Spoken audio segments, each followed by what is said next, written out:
आपण ज्याला अमृततुल्य चहा म्हणतो, या चहाचं खरं नाव आहे भटाची चहा। आता भटाची चहा म्हटलं की जातीयवाद आलाच। 150 वर्षापूर्वी साहेबांनी मुंबईच्या फोर्ट एरियात ऑफिस टाकले। या ऑफिसात कारकून होते उच्चवर्णीय कायस्थ आणि ब्राह्मण।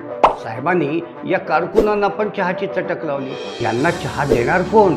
कारण हे दुसऱ्याच्या हातचं पाणी पण प्यायचं नाही। मग ही सेवा देण्यासाठी राजस्थानच्या डुंगरपूर लिलवासा या भागातून आखूड धोतर नेसणारे ब्राह्मण आले। आता आखूड धोतर नेसणारे ब्राह्मण म्हणजे काय तर अशिक्षित ब्राह्मण। त्यांचं मुख्य काम पाणके आणि स्वयंपाकी। हे ब्राह्मण स्वयंपाकात फार हुशार।